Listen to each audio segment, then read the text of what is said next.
Let me show you a few settings that can help you increase FPS in Stalker 2 Heart of Chernobyl.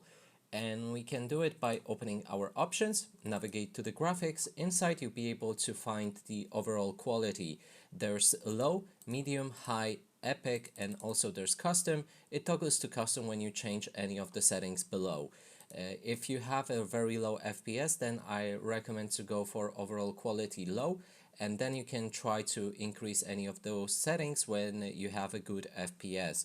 And now let me show you the most important settings that you can toggle here, which are the performance boost and upscaling method, upscaling quality, resolution scale, DLSS frame generation, and FSR 3 frame generation as well.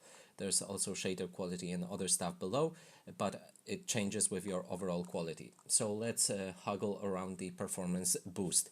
So first, upscaling method. You can change between none, which is the worst, TAA, TSR, FSR, and DLSS.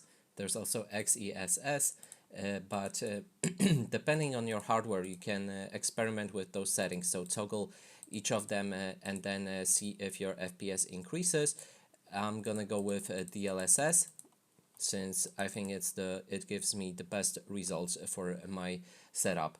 Next is upscaling quality. So here you can change on how good your game will look and how the upscaling will affect the quality.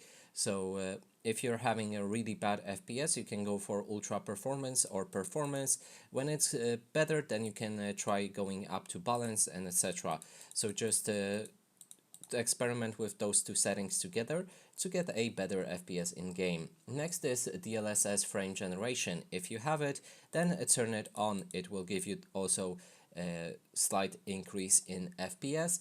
And then there's FSR 3 frame generation. So in theory, if you're using NVIDIA, you can go for DLSS. If you're using AMD, then go for FSR. Since when the DLSS is enabled, FSR will be disabled, and vice versa. If you enable FSR, DLSS goes on off. And that is all of the options here that you can change to increase your FPS a lot. Also, make sure to upgrade your graphics driver since there was a new update for each of the graphics cards, and it boosted the FPS with DLSS 3 a lot. So I recommend to actually download the newest drivers as well.